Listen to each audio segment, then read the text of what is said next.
Let's talk Dallas Cowboys. I am Tom Downey. Coming up on today's show, could the Cowboys look for the Titans as a trade partner for a wide receiver? The Jets at running back? And who does PFF think is the most underrated Cowboy on the roster?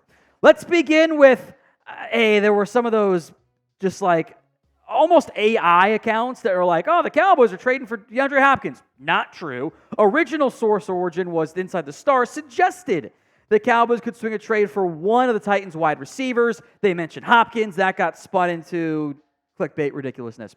I will make note, they did also mention Treylon Burks as a trade candidate. Now, we have discussed him plenty on the show, so I'm not going to go too far into it. You can check out some of the other multitude of videos we've done and why I do think Burks actually does make some sense for Dallas here on the channel. And if you haven't already, make sure you guys are subscribed. We are exactly 500 subs away from 189,000. Let's get to 200,000 in the not-too-distant future as well. Hit that sub button for more free Cowboys videos, including, for the next 2-ish months, our bi-weekly, I guess, Madden Sims of the Cowboys season.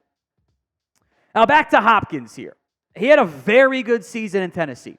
Got back up to the 1,000-yard mark for the first time in 2 years. The averages went way up. The touchdowns went up. He looked like a better football player than what he was in 2022 and 2023. He stayed healthy. The age is maybe starting to get up there a little bit, but I do think that he is a better football player than, at least his stock is higher than what it was when Arizona truly could not find a trade partner and they were forced to cut him in the end.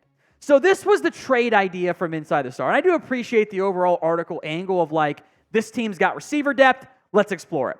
A 5th-round pick from Tennessee, or to Tennessee, in exchange for DeAndre Hopkins. Now, part of this mention was, there's an $18 million cap hit. That's an issue, which it is for Dallas because we know how Stephen Jones operates. The Cowboys would only owe about $11.9 million on that. And that number could drop, and I think probably would, relative to the incentives that Hopkins is owed, the likely and unlikely to be earned stuff right there. Be a 1-year rental for, let's just say it's $11 million.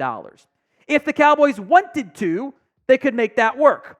I think there are problems with this trade idea overall, not just from Dallas' side, by the way. So would you trade for DeAndre Hopkins? Y for yes, N for no. It is the pinned comment on this video, and you should know by now what that means. The ad comes on YouTube. Take advantage of it. Head down there and let me know. Y for yes, N for no. Now, it is worth mentioning, despite Hopkins trying to get himself to Dallas and then saying he didn't want to play with Dak because the Cowboys already told him no, Dallas didn't show interest last time around. But more importantly, I don't see why Tennessee would do this trade. What exactly is the purpose of the Titans trading away their second-best wide receiver? The whole point of adding Calvin Ridley, adding Tyler Boyd, is to give their young quarterback more playmakers so they can figure out if he is a franchise quarterback. And most teams, when they have a young quarterback who they think could be the future, they want to throw personnel around him.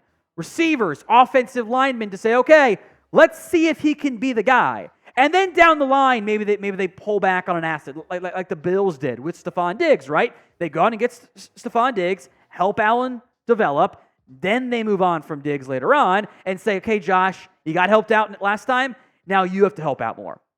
Tennessee, Treylon Hopkins doesn't do that.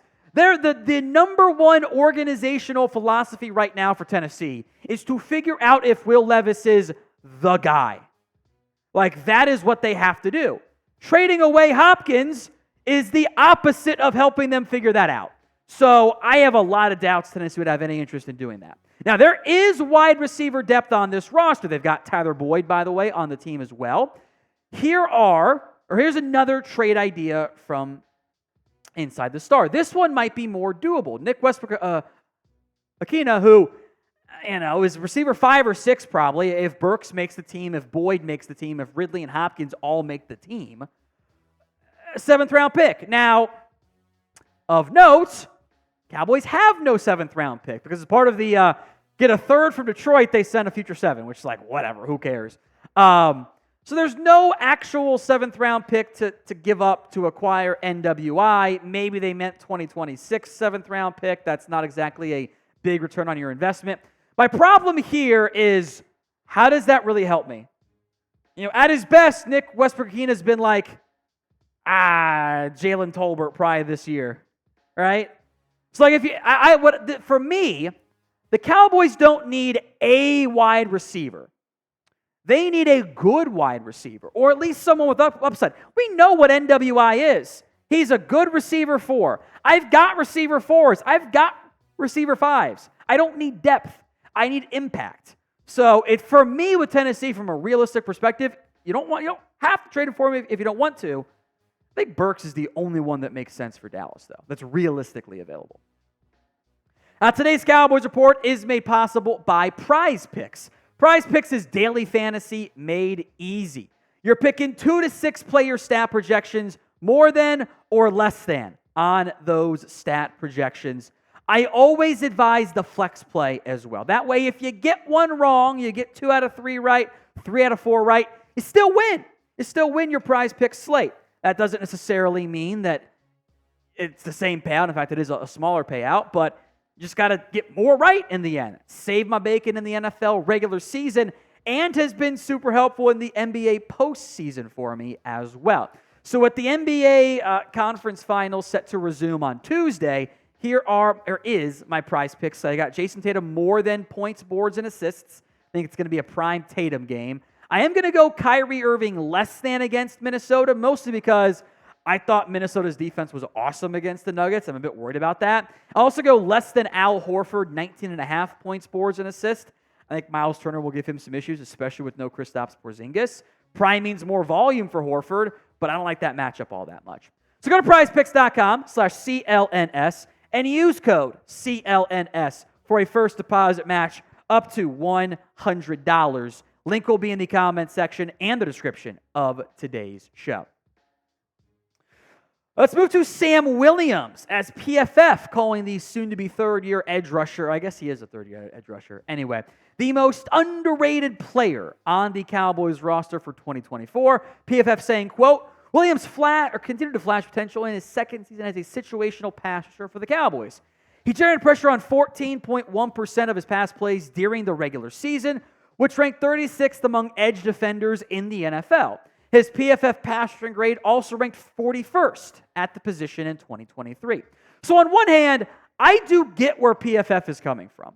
And maybe you'd argue he's a better breakout candidate than full-on underrated player, because I don't think he's fully materialized as an overall playmaker at this time. The stats from 2022 and 2023, although I think PFF meant not pressure, but pass rush win rate, which is, there's more pass rush wins than there are pressures. That's not the end of the world there.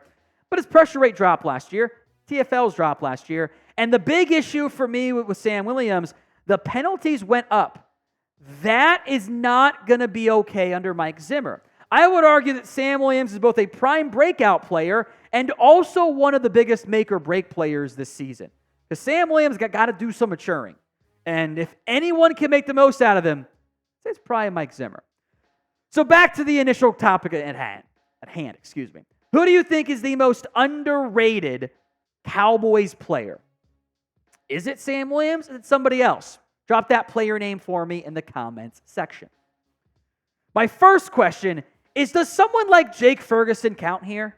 You always got to figure out, okay, what is underrated? Is it from a national perspective, the local fan base perspective, casual fan perspective, even not just Cowboys fans? I might consider Jake Ferguson. I would also consider maybe one of your safeties. ESPN forgot Marquise Bell existed. That might be an option. I think Donovan Wilson could have a big season under Mike Zimmer if he can not have the busts. I think, you want to go super deep underrated, how about Wanye Thomas? I think all those names could certainly make some sense as well. Let's bookend our trade rumor conversation here with this idea, also from Inside the Star, same author, about looking at the Jets' running back room to find a trade partner. We have done something similar, and I get it, right? You look at what the Jets have at running back. There's Breece Hall, Braylon Allen, Israel Abanikanda, and Isaiah Davis. Now, the Jets drafted Allen and Davis this year. So you would doubt that they draft somebody and then trade them away immediately. So the first name they mentioned was Breece Hall, who they were right to say the Jets aren't going to trade him away, but they also suggested the 4th round pick is the value for Breece Hall, which I think is absolutely false. And they also said that the Cowboys might not trade a 4th round pick for Breece Hall, and I'm like, I would do that in a heartbeat. So fast. Frankly, I think this is a terrible deal for the Jets. A 4th round pick, that's all you're giving up to acquire Breece Hall? Breece Hall, by the way, should have been a 1,000-yard rusher last season. What happened in the final game of the year against the Jets, after they kind of brought him along slowly from a pitch count perspective, they were trying to get him to 1,000 yards, and they miscounted how many yards he had and pulled him too quickly. Dead ass, that's what happened. But he was the efficiency dropped last year coming off the injury, was still almost over a yard, about a yard higher than what Dalvin Cook was doing. I like Breece Hall a lot. You ain't getting him for a 4th round pick, even in a deflated running back market.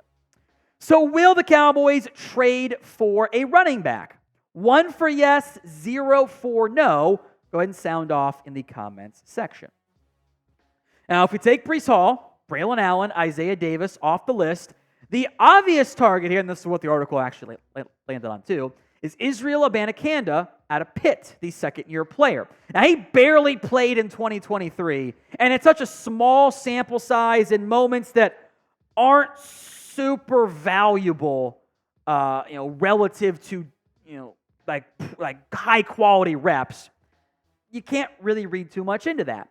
But when I look at Israel Abanikanda, I see juice. I see big playability. This Cowboys roster, who's your big playability guy? Sometimes from Rico Dowdle.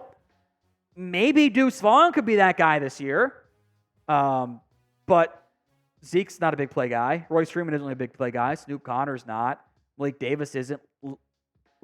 Hunter Lipke's your fullback hybrid guy. Abanikanda at 5'10 and change, 216, offers you explosive ability. The testing confirmed what was on tape.